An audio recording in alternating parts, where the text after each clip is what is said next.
यदि शिव को जल चढ़ाने जाओ, मेरे ऑर्डर रानी महादेव को जल चढ़ाओ, तो खाली जल मत चढ़ाना, राम रस बना के तुम पुनि राम राम दिन राति। बोले बाबा को जल चढ़ाओ तो साथ में राम नाम होना। मैया जल चढ़ाने जाते हो, ओम नमः शिवाय बोलो, अच्छी बात है।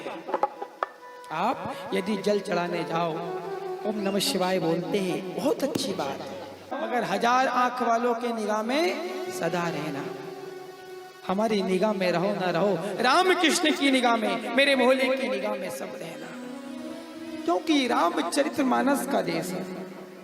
यहाँ भैया की सदा इच्छा रहती है, आपको देख के ध्यान आया, साधुवाद दूंगा आज किसी मैया को। भैया हमेशा कहते हैं कि गुरुजी मैं सावन के महीने में नित्य 1000 बिल पत्र शिव को अर्पण करता था, मगर कहते हैं कि यदि बिल वृक्ष जो है उसको आप काटोगे तो वह हत्या के समान है। बिल वृक्ष को काटा नहीं जाता, तुलसी को तोड़ा नहीं जाता, तुलसी दल उतारे जाते हैं, बिल वृक्ष को। त्रिदलम त्रिगुणाकारम त्रिनेत्रम चातिरायुधम त्रिजन्म पाप संगारम एक बेल अर्पणमस्तु। एक 3 दल वाला, पतली सी डाली हो, उसमें से 3 दल का, ये 3 दल का, ब्रह्मा विष्णु महेश, त्रिदलम त्रिनेत्रम। भगवान शिव पंचमुखी हैं, एक मुख से धतूरे की उत्पत्ति हुई है।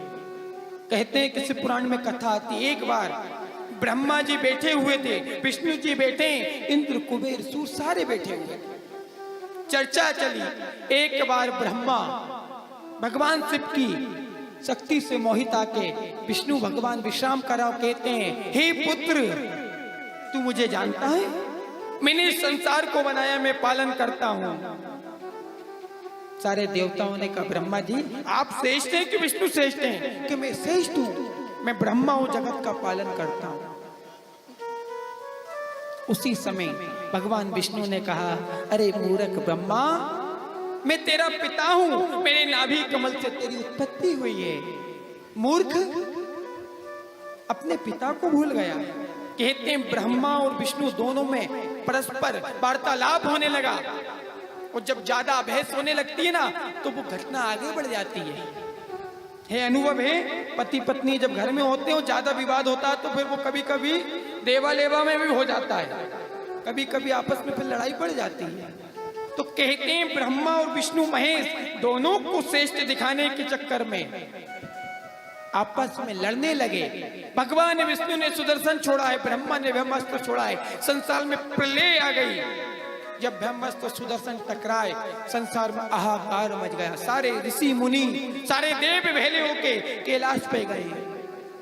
कैलाश पे जाके आवाज लगाई, हे महादेव, हे महादेव, जो कार्य देव से नहीं होता वो महादेव करते हैं, मेरे महादेव भगवान रक्षा करें। क्या हुआ कि आपके बनाए हुए ब्रह्मा और विष्णु आपस में पृथ्वी का संहार करना चाहते हैं। श्रेष्ठता की लड़ाई संसार में चल रही है, घर घर में ये लड़ाई है, हम श्रेष्ठ हैं कि तुम श्रेष्ठ हो। ब्रह्मा विष्णु आपस में युद्ध कर रहे थे। कहते हैं संसार को बचाने के लिए मेरे शिव आज ब्रह्मा और विष्णु के सामने एक लिंग स्वरूप में प्रकट हो गए हैं। बोले लिंग स्वरूप भगवान की। भगवान पहली बार शिव जो निरंकार हैं, निर्विशेष हैं, जिनका कोई आकार नहीं था, पहली बार किसी आकार में प्रकट हुए। भगवान शिव ब्रह्मा और विष्णु के रूप में जब प्रकट हुए तो दोनों ने प्रणाम करा है, हे पुत्रो ब्रह्मा, हे विष्णु, क्यों आप आपस में युद्ध कर रहे हो? तुम पालन करता हो, तुम रचेता हो, आपस में ये दोनों श्रेष्ठ हो, क्यों युद्ध कर रहे हो? क्या बात है? ब्रह्मा ने कहा, प्रभु मैं श्रेष्ठ हूं, प्रथम पूजन मेरा होना चाहिए। विष्णु ने कहा, नहीं, पहले मेरा होना चाहिए। भगवान शिव ने कहा है, श्रेष्ठ वही है जो दूसरों को सम्मान दे, श्रेष्ठ वही है जो दूसरों की सेवा करे, दूसरों का आदर करे। दोनों नहीं माने। आज महादेव ने कहा, ये मेरा लिंग स्वरूप है, यदि कोई भी इसका तह जान लेगा, नीचे जाके कहां तक इसकी जड़ है, वो कहा आकाश में इसका सिर है, यदि जिसने मालूम कर लिया वही श्रेष्ठ है। भगवान विष्णु ने भगवान शिव को प्रणाम करा। वो सूकर का रूप रख के, किसका? बरहा का रूप रख के नीचे गए, क्योंकि सूकर धरती को खोदता है। और ब्रह्मा ने हंस का रूप बनाया और वो आकाश में गए। हंस हमेशा आकाश को उड़ता, ऊंचाइयों को। हंसा तो मोती चुगे, बिष्टा कर क्यों खाए, बिष्टा माता नवे नहीं, मोती हो तो आए। जो हंस होता है वो कभी भी बिष्टा की ओर माथा नहीं करता, वो तो मोती को चुनता है। तो कहते हैं ब्रह्मा जी ऊपर गए, विष्णु नीचे गए। कहते हैं पूरे के पूरे 1 साल शिवरात्रि के दिन से अगली शिवरात्रि तक विष्णु ने उस लिंग की तह तक गया, जड़ तक गए, मगर विष्णु भगवान को कहीं भी उसकी जड़, उसका अंत मालूम नहीं पड़ा। हार के आके भगवान को प्रणाम कर लिया। हे लिंग स्वरूप, हे महाकाल, हे सोमनाथ, हे विश्वेश्वर, आपका कोई अंत आदि नहीं, आप तो साक्षात निरंकार है। ब्रह्मा जी आकाश में गए, मगर कहीं भी ठोर नहीं मिला। कहते हैं उसी समय आकाश से केतक का पुष्प गिर रहा था। केतक का पुष्प गिरने लगा, ब्रह्मा ने अपने हाथों पे झेल लिया। हे केतक के पुष्प, कहाँ जा रहे हो? कि मैं आकाश से गिराऊं, कहीं किसी देवता के चरणों में जाके चढ़ जाऊंगा। उनने कहा एक काम करोगे मेरा क्या, कि मुझ पे एक विपत्ति आई है। वो कहा गया है कि विपत्ति में झूठ बोलने में दोष नहीं लगता है। केतक के पुष्प ने कहा ठीक है, यदि आप ब्रह्मा हो, सत्यवादी हो, तो विपत्ति में मैं आपका साथ दूंगा। भागवत में भी आया 8 जगह झूठ बोलने में दोष नहीं है। किसी बहन बेटी का विवाह हो रहा हो, थोड़ा बहुत मगर ज्यादा नहीं, बहन बेटी के विवाह में कोई कसाई गाय को पकड़ के ले जा रहा हो, किसी की कोई परिवार में कुछ घटना घटने वाली हो, किसी को मृत्यु से बचाना हो, ऐसी 8 जगह बताई हैं जहाँ झूठ बोलने में पाप नहीं लगता। आज कहते हैं केतक के पुष्प को राजी करके ब्रह्मा जी शिव जी के पास आए। भगवान, मैंने आपका ठोर जान लिया है। शिव जी ने कहा मूर्ख, जान लिया? कहाँ जान लिया?